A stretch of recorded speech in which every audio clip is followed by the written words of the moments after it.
আসসালামু আলাইকুম। সম্মানিত কৃষক ভাইয়েরা, সবাইকে জানাই আন্তরিক অভিনন্দন। তো ফুলকপির একটা সিজন চলছে। তো ফুলকপির সিজন কিন্তু চারটা ধাপে হয়ে থাকে। আপনারা যারা পুরাতন কৃষক তারা জানেন। তো প্রথম ধাপে যারা লাগাইছিল তারা কিন্তু এখন ফুলকপি কাটা শুরু করেছেন। এখন দ্বিতীয় ধাপ চলছে, এরপরে তৃতীয়, তারপরে চতুর্থ। তো দ্বিতীয় ধাপের যে জাতগুলো বর্তমানে আপনারা আপনাদের জমিতে লাগাতে পারবেন, সেগুলো নিয়েই কিন্তু আজকের এই ভিডিওটি। তো আপনারা ভিডিওটি শেষ পর্যন্ত দেখতে থাকুন এবং কোন কোন জাতগুলো এই সময় লাগালে আপনি লাভবান হতে পারবেন সেটা সম্পর্কে জেনে নিন। তো এইখানে যে ফুলকপির চারাটা দেখতে পাচ্ছেন, এটা হলো নাফসান জাতের। এটা আপনারা জানেন এগ্রো ওয়ানের।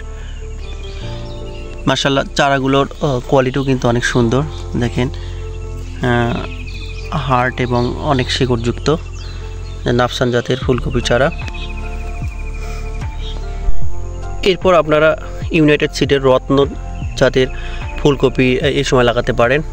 এটাও কিন্তু মাশাআল্লাহ 50 থেকে 55 দিনেই এর ফল চলে আসবে এবং এর ওজনও কিন্তু 1 কেজি হবে গড়ে। তো এখানে আপনারা যে চারাগুলো দেখতে পাচ্ছেন, এগুলো সবগুলো কিন্তু রত্ন ফুলকপির চারা। দেখেন মাশাআল্লাহ, চারাগুলো কিন্তু অনেক সুন্দর। এই সময় লাগানোর উপযোগী আরেকটি অন্যতম জাত হলো হোয়াইট লিডার। কাশেম শীটের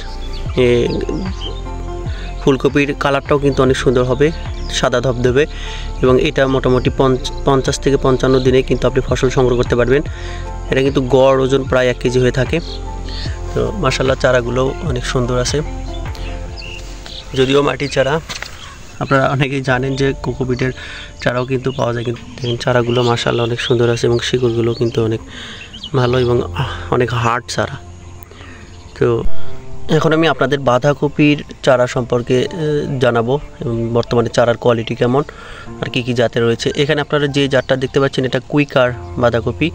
শাখাটা মালিক সিটের মানে মার্কেটিং করে। দেখেন চারাগুলো মাশাআল্লাহ অনেক সুন্দর আছে এবং চারার কোয়ালিটি দেখেন, শিকড় অনেক সুন্দর।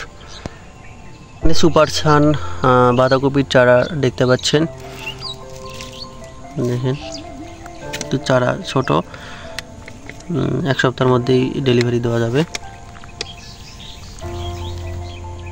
এখানে KY ক্রসের ছোট চারা দেখতে পাচ্ছেন। যারা আরও 1 সপ্তাহ পরে নিতে ইচ্ছুক তারা এই চারাটা নিতে পারেন। ফুলকপি এবং বাঁধাকপি ছাড়াও আপনারা জানেন আমাদের এখানে সব ধরনের বেগুনের চারা এবং মরিচ, টমেটোর চারা কিন্তু পাওয়া যায়। এটা আপনার কোকোপিটের তৈরি এবং মাটিতে উভয় ধরনের চারা কিন্তু পাওয়া যায়। এখানে আপনারা বেগুনের চারা দেখতে পাচ্ছেন, বাড়ি 12 বেগুনের চারাগুলো মাশাআল্লাহ অনেক সুন্দর হয়েছে। তারপর পার্পল কিং মাটির চারা, এগুলো কিন্তু কোকোপিটেও আছে।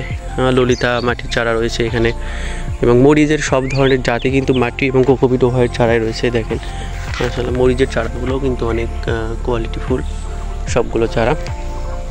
তো সব ধরনের চারা এবং পাশাপাশি আপনারা জানেন আমাদের বীজ, কীটনাশক সব ধরনের সেবাই কিন্তু আমরা দিয়ে থাকি। তো সবাইকে অসংখ্য ধন্যবাদ জানিয়ে এখানে কথা শেষ করছি। আসসালামু আলাইকুম।